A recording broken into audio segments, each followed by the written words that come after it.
Jamey. Hope you're having a good Saturday. I'm here at Stegmaier Games headquarters, a la my home office here, with Biddy having his little treat in the background, and I am going to play a round of Rolling Realms, the final round of a game that I've been playing this week. I had a very low score in the first round, 8.5, then a 14.3, pretty good. It could have been an awesome round yesterday with some early rolls for Euphoria. Today we're playing Charterstone, Between Two Cities, and Scythe. So Rolling Realms, if you're not familiar with it, this is our new game from Stegmaier Games. This is a game where you're pairing together three random realms based on Stegmaier games, plus a Terra Mystica realm, which is not a Stegmaier game. One player will roll 2 dice, and you will use one of those dice in one of your realms and another one of the dice in another realm. And then if you're fortunate and a good planner, you can use resources to create another die to use in the other realm, with the overarching rule being that you cannot activate the same realm twice on the same turn. In the comments, let me know if you have any, I don't know, let me know what you're up to today. And if you want to play along, that's awesome. Let me know what if you have any questions or anything about the game. So in the Charterstone realm, early on in the game, I'm going to be using numbers to mark off these houses and gaining the resources below them, mark these buildings. And when I do that, I will look at the other die, the other rolled die. So if I have a 2 and a 5 here, and I mark the 2 building, I will write down the number 5 here. And later on in the game, I can use a 5. Say I filled in a 5 on 3 of these crates. I can use a single 5 to cross off all 3 of those crates and gain 3 stars, because I'm trying to earn stars in Rolling Realms. In Charterstone, one little note is if you do create a die using resources, you can mark either rolled die in the crate below it. For Between Two Cities, you can write down a number pretty much anywhere as long as it's not orthogonally adjacent to the exact same number. When you complete a row or column, you gain the resources shown there. And at the end of the game, in the style of Between Two Cities, you will score points based on, or score stars based on the lower scoring of your other 2 realms. But that's capped at the number of squares you filled in here. So if I filled in only 3 squares on Between Two Cities, and I would otherwise get, say, 4 stars from Scythe, maybe I had 5 in Charterstone, because I have 3 squares filled in, I could only mark in a total of 3 stars on Between Two Cities. And last, in Scythe, in true Scythe player mat style, you can mark off a top row number and gain the resource. You can mark off a bottom row number instead, using the number, and spend a resource to gain a star. Or you could mark off a top row number, gain the resource, and ignoring the number on the bottom row directly below it, just pay the resource right away and gain the star. So that's the ideal thing to do inside. Use these top row numbers and just have enough resources to be able to spend to cross off the bottom row at the same time to gain those stars. All right, I'm going to turn my camera down so you can see what I'm working on. Again, feel free to play along or ask me questions. I am just here to hang out for about 15 minutes and play through this round. And I'll post it on YouTube later in case you don't have the game yet and you want to play it against me in the future. This game is fully, infinitely scalable and fully remotely playable. All right, roll number 1. A 5 and a 1. So I'm going to write that down over here on this little pad. I have a 5 and a 1. I like 1s in Charterstone, so I'm going to use the 5 to cross off this building. I gain a coin when I do so, and I look at the other rolled die. That's a 1, and I'll just mark that in that crate right there. I still get to use the 1 in another realm. I haven't really used the 1 in Charterstone yet. Where do I want to use it? Not in Scythe, because Scythe just doesn't pair well there. But Between Two Cities, let me throw it down right in the, let's go with this top row. Let's put it right there. All right, roll number 2. For those of you who are watching right now, what are you up to today? How are you enjoying your Saturday? I went to a farmer's market this morning and grabbed some treats, and I'm cooking for a little friends gathering tonight. I'm making P-Day. P-Day, it's a Balkan bread dish with kind of eggplant and red peppers and tomatoes in the middle of it, and a lot of feta cheese in it. This bread dish that I've never made before. I've had it here in St. Louis at a place called Balkan Treat Box, but I haven't ever actually made it myself. We have a 4 and a 1 with the second roll, which is great again. So I'm going to mark off that over here in Charterstone and mark down that 1 again. I have the heart now, so if I want to use the 1 over here, which I will do, I'll mark off that 1. I gain a coin, and then right away, without using the bottom row number, I just have to have this heart. I can spend a heart to cross it off and get a star. So I'm going to spend that heart to do so. I'm going to go pretty fast, so feel free to pause if you need to. Oh, Dirk is chiming in. Dirk says that he just got this game today. Well, Dirk, feel free to pause this video and join in and play against me right now to see if you can beat my score in this round with Charterstone, Between Two Cities, and Scythe. I'm happy to walk you through it if you have any questions. Another 4 and a 1. That's not great, but that's okay. 4 and a 1. So not good for Charterstone unless I could change that 4 into a 3, which I would need pumpkins to do. I can't do that yet. The 1 isn't good in between two cities because I can't put it directly next to the 1, although I could put it elsewhere. I could put it down here if I wanted to. I could do the 4 over here. I don't have a pumpkin yet for that. Ooh, that's a little rough. Little rough. Actually, I can do this, though. This is what I'll do. I'm going to do a little trickery here. So the 4, I'm going to put the 4 right here, I think. I'm going to, and I don't have to do that. I don't necessarily have to put that, put another number orthogonally adjacent to that. I might come back to that and change it in a second. But I can use, let's go with 2 coins to mark off this 2 house.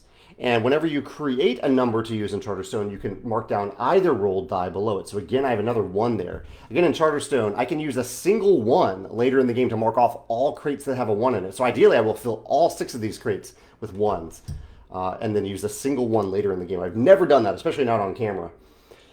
And now I still have the 1 to use, and I can't really use it over in Scythe. So I might actually do this, because you're supposed to, ideally, you would try to use all numbers if possible. If you really cannot use it, you can get a free resource. But, so what I'm going to do is I'm going to put the 1 right here. It's not orthogonally adjacent to that 1. And then I'll use the 4 over here. I don't, actually, no, do I have a pumpkin now? I did. I earned a pumpkin from Charterstone. This is great. Okay, I earned a pumpkin from Charterstone. So now I do have the pumpkin to spend here. That actually worked out really well. I don't want to forget that coin. And I used that pumpkin so I get another star. That worked out great. Glad I changed that. That's the nice thing about dry erase markers. You can change it. All right, turn 4. Another, what is happening here? Another 4 and a 1. That is 3 straight 4 and 1s that I've rolled here. Okay, that's making things difficult now because I need specific numbers. I guess I could mark off a bottom row number over here in Scythe. I might need to do that. 4 and 1 don't do anything in Charterstone. That's unfortunate. Although I could use this 1 to, yeah, I'll have to do that. I will, I'll use the 4. Don't want to do that. I can't use the 1 over here inside, so I need to put the 1 over here. I will put the 1 here. I'll put the 4 here inside, paying 1. Oh, no, I need to do this in a different order. It's just not going to work, is it? Okay, I think I just need to do that. I was thinking I could use that 1 over here in Charterstone. I cannot, and I gain a star here. All right, so far, not so good, but let's see if we can improve and not roll a 4 and a 1 on turn 5. A 3 and a 1, totally different and actually quite good because I can mark off this 3 here and mark another 1 down there. This is looking amazing for Charterstone. We'll see it fall apart in a minute. I haven't used the 1 yet. I can't use it inside because I've already used the 1 there and the 1 there. I have no pumpkins to manipulate it. So I need to put it in the 1 last eligible space in between 2 cities, and that is right there. Ideally, I would have already gotten some resources from between 2 cities, but I haven't yet. All right, I need to not roll a 1. Can I get something? Can I get a 2 or a 6? Would be fantastic. No, I rolled 2 1s. Actually, it's still not terrible for Charterstone somehow. I can mark off that pumpkin in Charterstone, mark down the 1 down there, get that pumpkin. This is ridiculous. Wait to see how crazy this is. This is crazy. I've rolled a 1 on every single roll now. Crazy. Okay. I need to try to use the other 1. I cannot legally put it here. I don't have the pumpkins to do it here. So this is actually that circumstance. I cannot legally use the other 1. They are a pair. If I had 2 hearts, I could use it to duplicate, but I don't even want to do that. So I get a free resource, which is not terrible here. I will take a pumpkin because I really need to start manipulating dice into something other than 1. All right, turn 7. Not a 1. Don't give me a pair of 1s again. A 1 and a 5. Which we had earlier. Check out these rolls. This is so odd. But this is actually, it's finally going to happen with Charterstone. This is really happening because I'm going to turn that 5 into a 6 with, no, can I do that? So I could do this. I could do this thing where I turn that 5 into a 6 and then mark down the 1 here in Charterstone and have all 1s in those crates, which would be amazing. But if I do that, I know that I can't use the one in between two cities, and I can't use the one inside. So, in the spirit of the game, I don't think I should do that. I think I should, although I have to use one somewhere. Yeah, so I could use the 5, and I could change that 1 to a 2 and use it someplace else. So, let's do that. All right, we'll do it. So let's change the. Actually, I might even still be able to do it this way. Let's change the 1 into a 2. We can put that here. That completes a lot of things all at once. Gives me a heart and gives me 3 coins. This is actually going to work out pretty well, I think. No, it'll work out okay. I now have the 5 over here. So I could use the 5 to get a heart, which I think is probably what I need to do. Yeah, I'll use the 5 to get a heart because I don't have these pumpkins. I was kind of hoping for the pumpkins. If I planned ahead a little bit better for the between two cities, I could have done something cooler. But I don't have that, so I'm just going to gain a heart. All right, turn 8. So close in Charterstone here. Let's try to make this happen. A 4 and a 2. My first non-1 roll of the game. 4 is not ideal, but what can we do with it? So I need to get a pumpkin because with that 4, I can't do it. Can't do it. What can I do? Because I need, if I want to use the 2 here inside, I need to have a pumpkin. And I don't have a pumpkin to use. I could gain the 3. Maybe I'll do that. I could use the 3 to get a pumpkin. Now, yeah, this is going to get tricky here. I know. Not great TV watching me stumble around in this game, but I'm trying to think through it to see what I can do here to make it interesting. I think I just need to go for it at some point. Just make sure I can use the numbers. So I'll put a 4 over here. Put a 4 right there. I actually do have 3 hearts, so I could duplicate one of these numbers. And I will put the 2 over here. Get a heart. And I could mark off the Charterstone realm. Still kind of holding out hope for it. Because I could use 1 coin right now just to take care of all those crates. It's going to be tougher to do in the final round.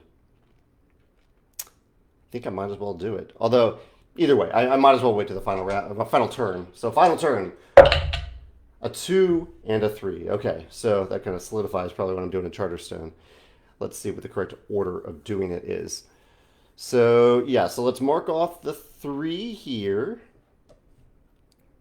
And mark off that as well. So I gain a pumpkin. I spend a coin. I'm going to use 1 coin over here in Charterstone to cross off all those crates, except for this last one, not that one.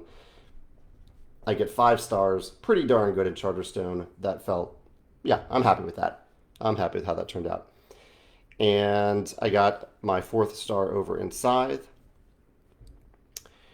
And then in between two cities, I haven't used the 2 yet, so I can put the 2 down here, completing that column to gain 2 pumpkins.